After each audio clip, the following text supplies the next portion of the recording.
Grabe ito mga kababayan. Sa wakas, kumilos na ang Korte Suprema matapos kumalat ang ulat na ilang hukom umano ang tumanggap ng suhol mula kay dating Senate President Vicente Tito Sotto. Ang isyung ito ay nagdulot ng matinding pagkabahala sa publiko dahil kung mapatutunayan, isa itong malaking dagok sa hustisya ng bansa.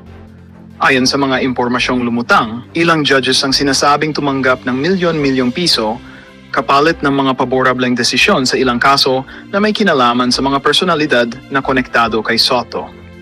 Dahil dito, agad na inatasan ng Korte Suprema ang Office of the Court Administrator na imbestigahan ang mga nasabing hukom. Nakipag-ugnayan na rin umano ang Ombudsman upang magsagawa ng hiwalay na fact-finding investigation. At kung mapapatunayan ang paratang, posible silang masibak sa puwesto at maharap sa kasong kriminal.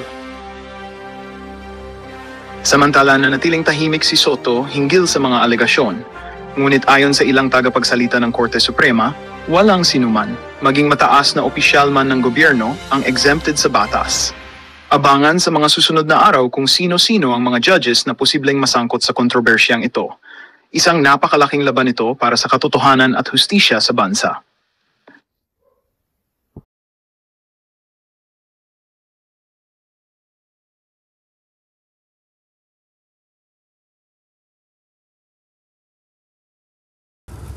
Meron lang talagang sumama sa akin na talagang makikita mo na ilaban natin yan. Sige. Ba't ko naman iiwan? Ang problema, tinanggal ako eh. Yun na nga po. Mukhang...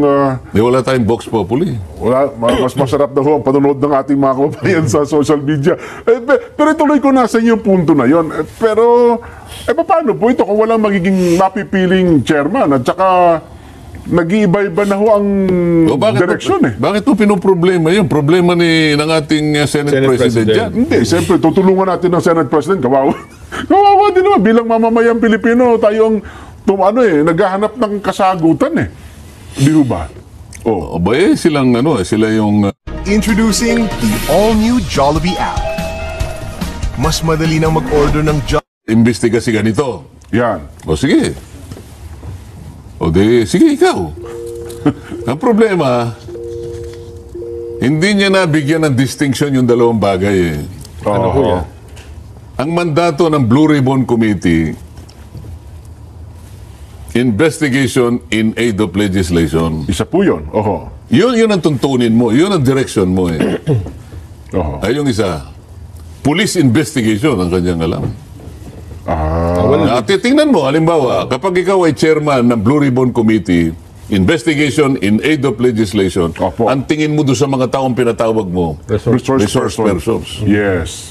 May paggalang doon. Kasi sa tuntunin mo, igagalang mo, may karapatan sila. Hindi mo pagbububulyawin doon. Totoo naman. Hindi mo sasabihin, pinaglululoko mo ngayon. Hindi pwede yun. Sa police investigation, iba na yun. Pagduduruin mo na sila, testigong... Ito yung hindi malinaw. Pagkatapos, nag-hearing, Blue Ribbon, ha? Opo. Anong ginagawa ng Department of Justice Secretary doon?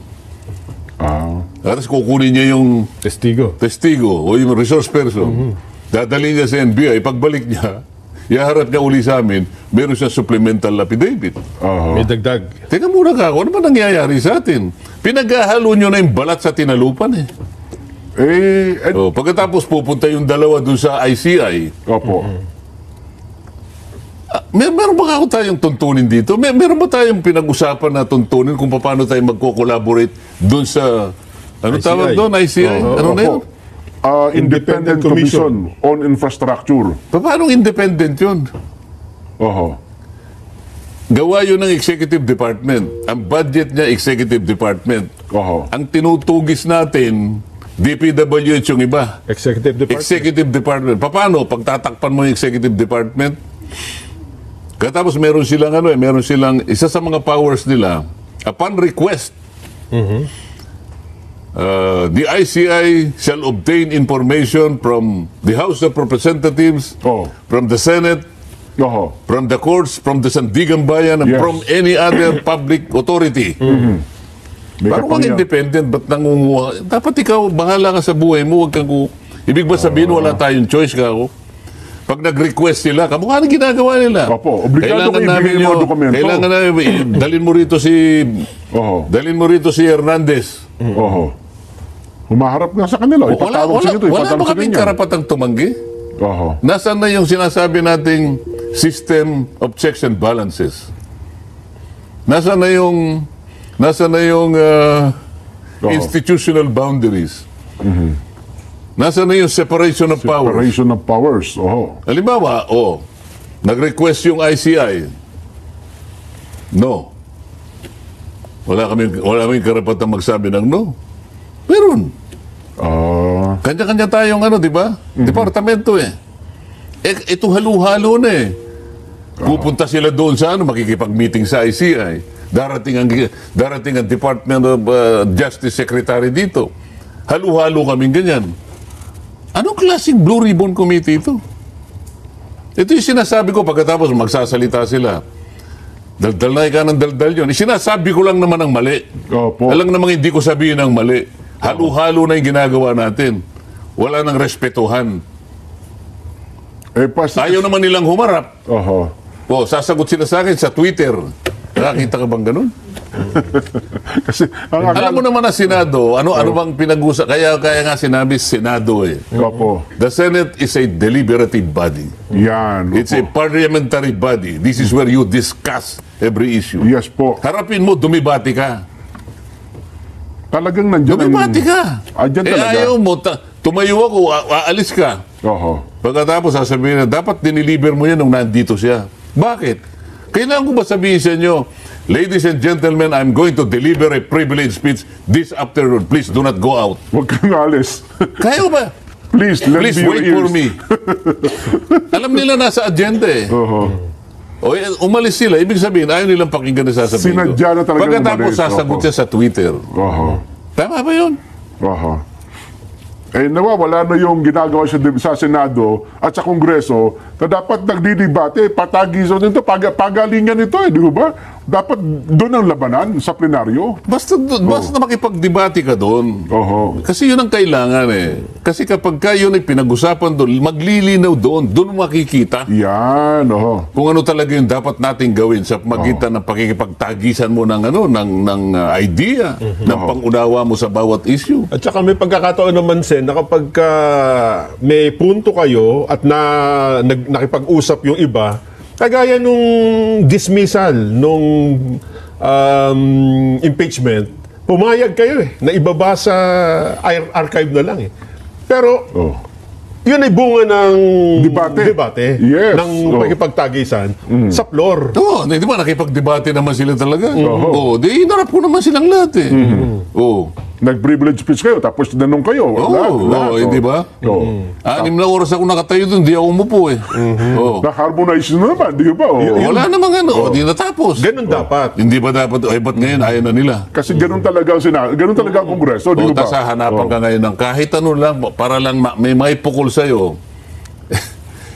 Yung asawa ko raw ay independent director ng isang insurance company. Nako, nandun na yun Oho. Kaya lang, ayaw naman nilang pag-aralan, ano po ba yung independent director? Ang independent director po, kung nakikinig po kayo, mga kasama ko po sa Senado, basahin po ninyo yung bagong corporation code. Huwag niyong babasahin yung lumang corporation code. Oho. Kasi yung lumang corporation code, Batas Pambansa number 68 yata yun. Huwag po yun. Luma na. Kasi pag yun ang binasa nyo, wala pa pong independent director doon. Hindi kasama talaga. So bago ngayon, yan po yung pinagbasihan ng dating Pangulo ng Integrated Bar of the Philippines para atakihin niya ako. Okay. Oo, yung dati naming presidente ng IBP, nakakaawa naman. Naging presidente pa naman. Hindi pala sa updated. Hindi ko maintindihan bakit hindi siya nagbabasa ng mga bagong batas. Kami kasi, ang lahat ng abogado, required ka na mag-undertake ka ng tinatawag na MCLE. Yes po. Taon-taon yun. Alam mo yung MCLE? Mandatory Continuing Legal Education. Yan, opo. Kahit kasi ikaw ang pinakamagaling na abogado dyan, Nelson, Darating din ang panahon mapag-iiwanan ka dahil may nababagong mga batas eh. May nare-revise na batas. Yes, may Merong bagong na-amend. jurisprudence na ginagawa ang Korte Suprema. Lahat yan dapat updated ka. Ano nga pa po yung independent director? Yung independent director, sang-ayon sa bagong corporation code, kailangan doon sa mga industry, sa mga kumpanya na merong involve yung public interest. Okay. Halimbawa, yung bangko, kailangan merong independent director yan. Insurance. So lahat ng bangko may independent director? Oo, kasi yun ang sinasabi. Insurance kasama rin? Yung media. Okay. May independent director? May independent director yan. Ngayon, ano yung role ng independent director? Kailangan, Siya ba yung may-ari? ano ang role at saka katangian niya? Una, wala kang financial interest dyan Sa kumpanya? sa kumpanya. Wala, ni una bes, wala ka. Wala kang investment, walang gano'n. Pero sa may sweldo yan, Sen? Siguro yung lang, pamasahe mo lang. Tapos, wala kang pagmimayari, ibig sabihin. Wala kang shares. Wala kang kinalaman sa management. At wala kang relative sa mga major shareholders, mga Wala shareholders. kang kamag-anak. Sa mga tweed, talagang nandyan ka lang for governance. Ang tawag nga, paminsan-minsan, tinatawag sila ombudsman. Parang sa tanod bayan para ng Parang department. tagabantay. Tagabantay ka lang. Halimbawa, representante ka, merong konting pinag-uusapan na ethical issue. Dahil si Mrs. naman, teacher kasi. O maring... May kakayahan naman. May ano bang kaalaman. requirements na ganyan? Doon lang sila pumapasok. So walang connection. Akalain mo ngayon, bangko may ganun din. O halimbawa, Nelson, kunwari ikaw... Pwede pala akong maging independent director ng isang bangko? Pwede, Hindi, pero gagawin kitang halimbawa. Halimbawa, opo. Ikaw ang may-ari, kunwari, ng BDO. Ayan, yan ang Yan, pinakamalaking opo, bangko eh. So yan. BDO. Pag-withdraw ka mamaya, akong bahala. Si Jen naman, si Diskaya. Okay. Ako yung naglalagay ng pera. Hindi ba ang bangko ini-encourage ang buong public para Mag-deposito ka sa akin. Oo. Nag-deposit si Jen Diskaya sa'yo. Anong kasalanan mo? Independent director ka lang. Nag-deposit lang sa BDO. Hindi, baging yung bangko mismo, wala namang kasalanan. Kaya nga eh. Hindi, lalo na yung... Hindi ba nila maintindihan yun? Bakit pinipilit nila, May ang kinukunik asawa lang eh. ni Senator Marcoleta, director. Itong dati naming Pangulo ng Integrated Bar. Napakasangkapan. Ang sinasabi niya, yung luma. Hindi pwedeng wala siyang say dyan. Alam niyo, ang director ka niya eh. Ganito. Merong ganyan yan. binura yung salitang Meron independent. siyang controlling dyan. Saka naman nakakitang maawa ka na lang eh. Di ba? Kaya sinulatan ko yung IBP. Opo. Kausapin niyo naman siya kako. Sayang, dati pa namang Pangulo ng IBP. Pwede na siyang ma-charge ng ignorance of law, di ba? Excuses no.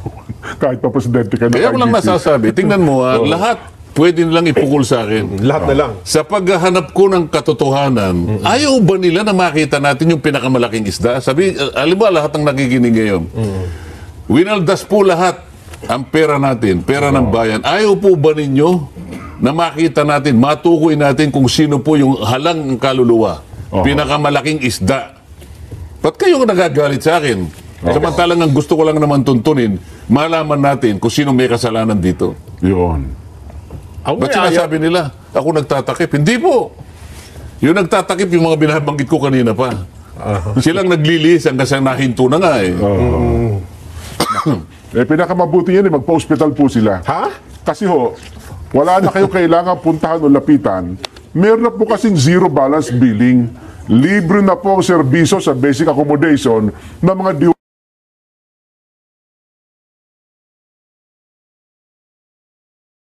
kita nyo na, panoorin nyo po ang kampanya ng DOH tungkol dito. Bayad sa check-up o bayad sa doktor, zero balance kami lahat. Abot sa langit, nagpapasalamat. Basta't kayo'y naka-admit sa basic accommodation ng DOH Hospital, wala na po kayong babayaran sa kwarto, professional fee ng doktor, gamot, laboratorio. Sa bawat sulok ng bansa, May isang produktong naging kaagapay ng mga Pilipino pagdating Rias. Ayan. Ayan, kasama. Oo. Hindi siya nagwala.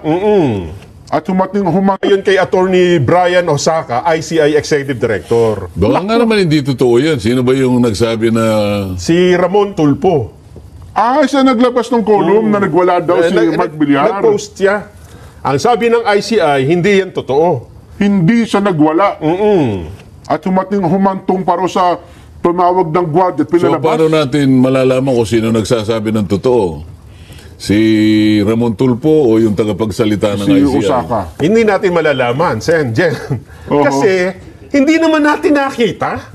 Hindi naman natin napanood. Oo nga. Hindi katulad sa Senate. Palihim kasi. Oo. Yun ang Yun ang disadvantage. disadvantage nga. Tama kayo, Sen. Ano? Kaya yung mga tao, gustong-gusto nila talaga na nakikita. Para sa ganun, walang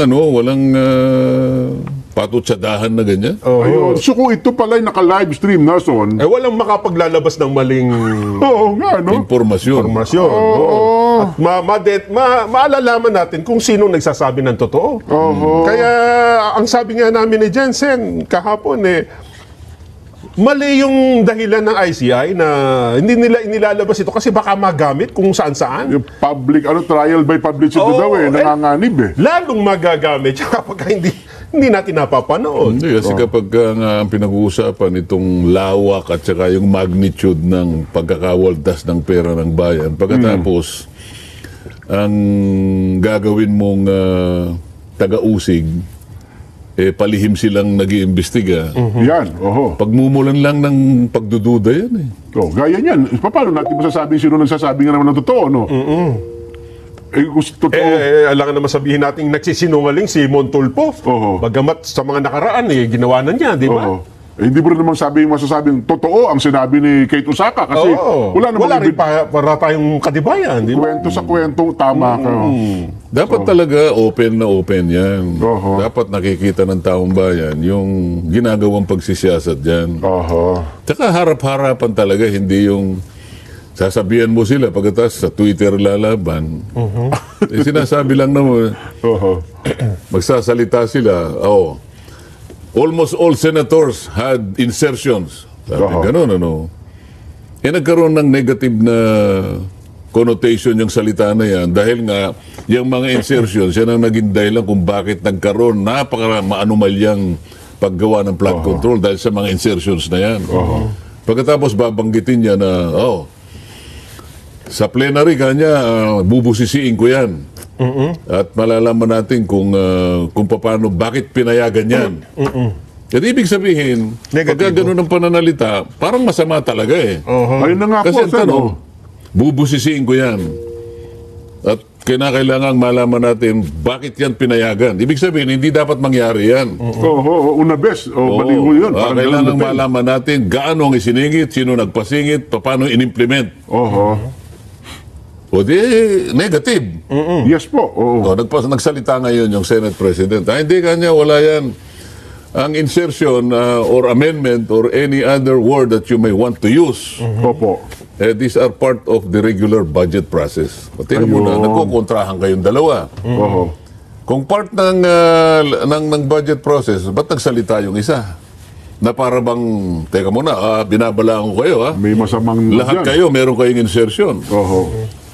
So meron na kagad ibang pakahulugan yun negatibo na yun Totoo. O kaya nagkaroon ng nag-react tuloy yung mga kasama sa Senado.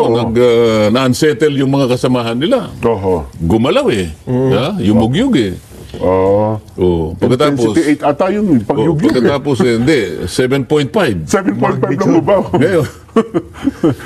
Ngayon bakit nung ikaw sinabihan nung dating Yusek, meron kang 500 for now. Yes. Iunahin na natin kasi insertion ito, NEP pa lang No, sabi niya. Ibig sabihin, pag tumanggi ka, ay, bawal nga yun. Bawal yun. Tatanggi ka ba kung hindi bawal? Ay, hindi ho. Wala naman masama Binibigyan ka ng matamis na ganito, bawal sa'yo No. Diabetic ako, bawal ako dyan. O, pero wala ka naman diabetes. Ay, masarap yan. Ice cream ito. Gusto ko Napakasarap yan. ng ice cream, di ba? Oo. Gusto ko yan. Dagdagan mo pa yan. Dagdagan Yan. mo. So, pinagpapaliwanag ko silang dalawa. Hindi ka ako mabuti that the two of you are trapped in one contradiction. Oo. Paliwanag mo, kung mali yan, mali. Itinatama mo, sabi mo, hindi, that's only regular part. Sabi ng isa, hindi, negative. You are sending mixed signals to the public. Yan, tama po. Babanat naman yung isa sa Twitter. Oo. Ang ingay ka niyan. Ang ingay niyan. Saan ka naman nakakitang, bakit hindi ka mag-iingay kung mali na ang ginagawa, di ba? Oo. Ang gusto ko harapan. Yun ang palagi, yun ang tuntunin natin eh. Harapan. Oo. Ba't ka nagsenador nga mo humarap? Di ba? Oo. Pero sa totoo lang talaga, Sen, sa reglamento talaga, ako pagkakalam ko, wala naman talaga masama sa insertion eh. Di ba? Maging sa paliwanag na dating Senate President, matagal din senador, Franklin Delon. Kung wala ngang masama, ba't ka nagsalita ng ganon? Almost all senators had insertions. Ba't ka nagsimula doon? May At insinuation titingnan na natin, masama bubusisiin natin. Oo.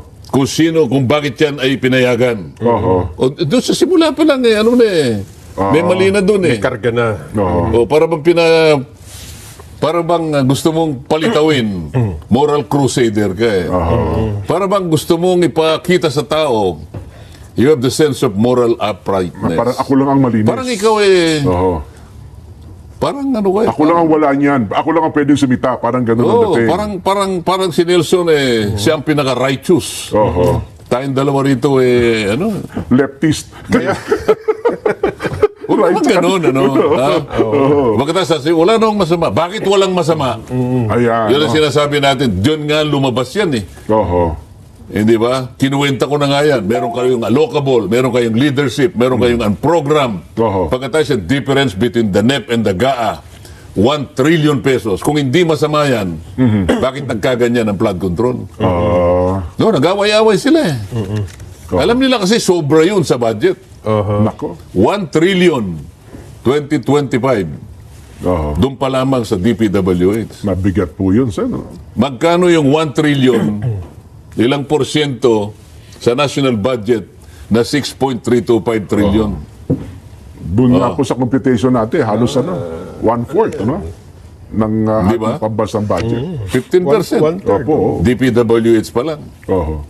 Ngayon pala, Sen, lumilitaw, nasa sa budget ay Women make it happen. Betadine.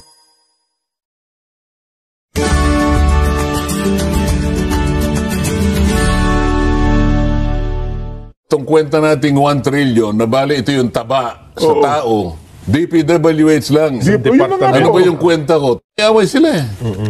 Alam nila kasi sobra yun sa budget. Nako. 1 trillion 2025.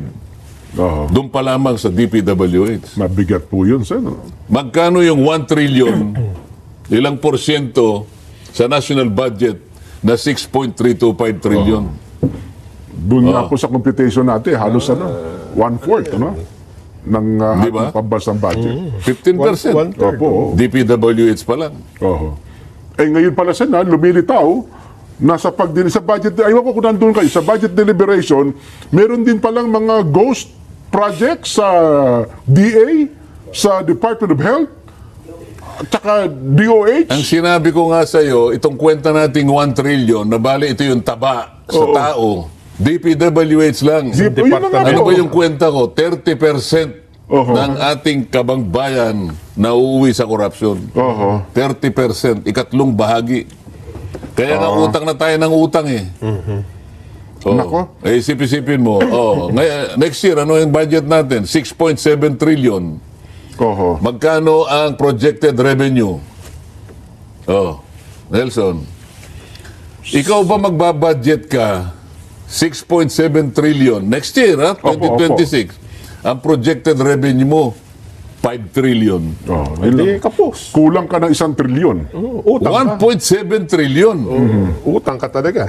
Ilan yun, di ba? Opo. Katakot-takot na utang. Speaking of tungkol pala dyan, Nelson, kayo ng umaga kasi may nabalita tayo at ginamit natin yung balita tungkol dun sa pagdinig nung humaharap sa budget hearing ang DND na tinatanong ng Senador Sherwin Gatchalian na tungkol dun sa pondo na nilaan sa mga barracks. Yung TICAS program. Yes, naglabas po na pahayag ngayon ng AFP. Statement. Sabi niya, the Armed Forces of the Philippines strongly denies and condemns the malicious claims circulating online alleging the existence of 15 billion pesos military growth project from 2023 to 2025. These accusations are completely false, irresponsible, and clearly intended to discredit the AFP and its leadership. For the record, there are no ghost projects in the AFP. The AFP neither implements nor receives funds for infrastructure projects. All military facilities constructed under the Tatag ng Infrastruktura para sa Kapayapaan at Seguridad o TICAS program are funded and implemented by DPWH of Public Works and Highways o DPWH, while the AFP identifies and prioritizes project based